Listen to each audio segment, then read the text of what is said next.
Olá, graça e paz. Dando continuidade aos nossos pequenos textos, grandes verdades, e trabalhando as nossas parábolas de Jesus, no Evangelho de Mateus, capítulo 21, versos de 28 a 32, nós temos a parábola dos dois filhos. Ela diz assim, Jesus falando: "O que acham? Havia um homem que tinha dois filhos. Chegando ao primeiro, disse ao filho: vá trabalhar na vinha hoje. Este respondeu: não quero. Mas depois mudou de ideia e foi. O pai chegou ao outro filho e disse a mesma coisa. Ele respondeu: sim, senhor, mas não foi. Qual dos dois filhos fez a vontade do pai? O primeiro, responderam eles. Jesus disse: digo a verdade, os publicanos e as prostitutas estão entrando antes de vocês no reino de Deus, porque João veio para mostrar o caminho da justiça e vocês não creram nele, mas os publicanos e as prostitutas creram. E mesmo depois de verem isso, vocês não se arrependem nem creram nele." Esta parábola, ela foi contada por Jesus logo após Jesus ter aquele entrevero com os líderes judeus, e os líderes judeus perguntaram para Jesus: na autoridade de quem você faz estas coisas? E aí então Jesus diz para eles: olha, eu vou responder, mas vocês primeiro vão me responder uma outra pergunta. O batismo de João era dele ou era de Deus? E eles pensaram: se a gente falar que é de Deus, ele vai falar: por que vocês não obedeceram? Se a gente falar que é dos homens, as pessoas vão partir para cima da gente. Nós não sabemos. Jesus disse: eu também não sei. Eu também não sei. Por isso, logo após isso, Jesus conta essa parábola.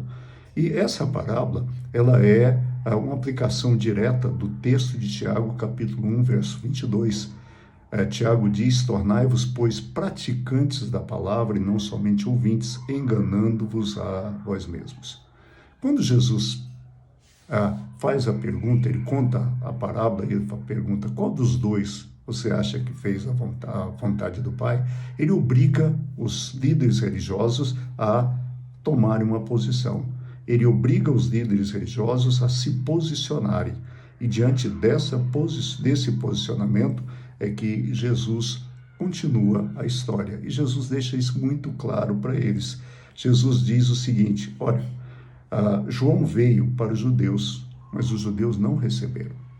João veio, pregou arrependimento, mas os judeus o rejeitaram.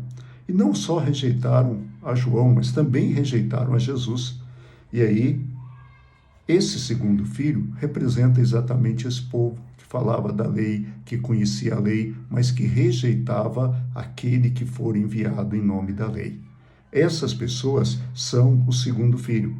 E aí, quem foi que aceitou a pregação de João e depois a pregação de Jesus? Foram os cobradores de impostos, foram as prostitutas. Essas pessoas, elas receberam a mensagem não só de João, mas também a mensagem de Jesus. E é interessante pensarmos que Jesus veio para os judeus.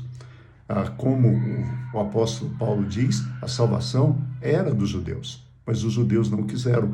No Evangelho de João, capítulo 1, o verso 11, diz: veio para os seus, mas os seus não o receberam. Ora, como os seus não receberam, aí nós temos João 12 que diz: mas a todos quantos o receberam, deu-lhes o direito de se tornarem filhos de Deus, a saber, aos que creem no seu nome. Ou seja, o Filho veio para os judeus. E quando ele veio, os judeus disseram: não, nós vamos obedecer, mas não obedeceram. E aí então, essa salvação foi passada para os gentios. E é interessante lembrarmos das palavras de Jesus em João capítulo 15, o verso 14. Jesus diz o seguinte: vocês são meus amigos se fizerem o que vos mando. E quando nós olhamos a condição da nação de Israel e olhamos a condição da igreja, Israel no primeiro século, judeus no século XX, aliás, Israel no primeiro século, cristãos no século XXI, existe uma semelhança tão grande. Os judeus se achavam dono da salvação, eles se achavam donos de Deus. E mais, começaram a viver como se Deus não existisse. Nós, cristãos do século XXI, especialmente nós evangélicos do século XXI, nós, a igreja do século XXI, nós nos achamos donos de Deus e donos da palavra de Deus.